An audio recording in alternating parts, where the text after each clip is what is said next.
बिस्मिल्लाहिर्रहमानिर्रहीम। अस्सलामु अलैकुम नाज़रीन, MR न्यूज़ स्टूडियो से मैं हूँ कंज़ा तनवीर। वज़ीर ख़ारजा बिलावल भुट्टो ने चीनी हम मनसब के साथ वर्चुअल इजलास मुनक्किद किया। रिपोर्ट्स के मुताबिक वज़ीर ख़ारजा का ओहदा संभालने पर बिलावल भुट्टो ज़रदारी को मुबारकबाद दी। वज़ारत ख़ारजा के मुताबिक पाक चीन वज़ीर ख़ारजा ने दो तरफ़ा इलाकाई और आलमी मामलात पर तबादला ख़याल किया। बिलावल भुट्टो ने पाक चीन इश्तराक को सराहा और चीन के तमाम बुनियादी मुफादात में मुकम्मल हिमायत का यकीन दिलाया। सिंध हुकूमत की जानिब से मंगवाई गई 49 बसें चीन से कराची बंदरगाह पहुँच गईं।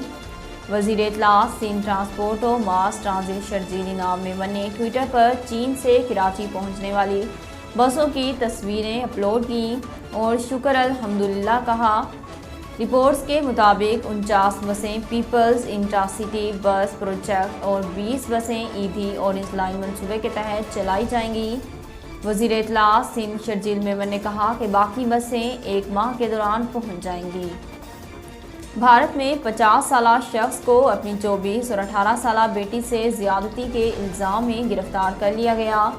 भारतीय मीडिया रिपोर्ट्स के मुताबिक रियासत उत्तर प्रदेश के शहर मीरठ के इलाके अब्दुल्लापुर में पुलिस ने मुतासिरा बेटियों की वालिदा की जानिब से शिकायत दर्ज करवाने पर 50 साला बाप को अपनी दो बेटियों के साथ ज़्यादती करने के इल्ज़ाम में गिरफ्तार किया गया।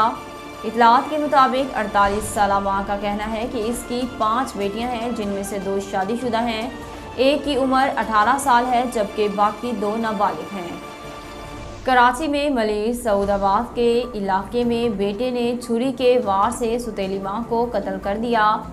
मकतूला के शोहर के मुताबिक आज छोटे बेटे की सालगिरह थी। जैन को केक लाने के लिए पैसे दिए थे।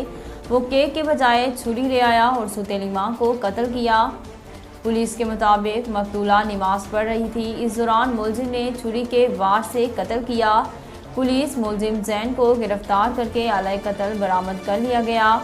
पुलिस का कहना है कि मकतूला आजरा से मुलजिम के वालिद कामरान ने 3 माह कबल शादी की थी।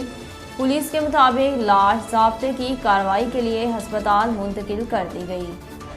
बरतानिया ने 1 जून से सऊदी शहरियों के लिए ई-वीज़ा जारी करने का ऐलान कर दिया।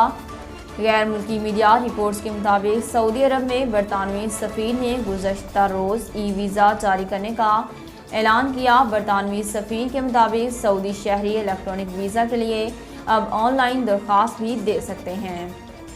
महकमा मौसमियात ने कराची में जुमा और हफ्ते को गर्मी की शिद्दत में इजाफे की पेशगोई की है। महकमा मौसमियात के मुताबिक कराची में आज मौसम गर्म और मरतूब रहेगा, जबकि कल बरोज़ जुमा और हफ्ते गर्मी की शिद्दत में इजाफा हो सकता है। दूसरी जानिब मुल्क के बेशतर इलाकों में मौसम आज भी गर्म और खुश्क रहेगा, जबकि मैदानी इलाके शदीद गर्मी के ज़ेरे असर रहेंगे। महकमा मौसमियात ने पंजाब में 15 मई तक हीट वेव जारी रहने की पेशगोई की है, जबकि दोपहर के बाद खिता पोठोहार और वस्ती पंजाब में आंधी के साथ हल्की बारिश का इम्कान है। नाज़रीन, अब तक के लिए इतना ही। मज़ीद खबरों और अपडेट के लिए देखते रहिए MR न्यूज़।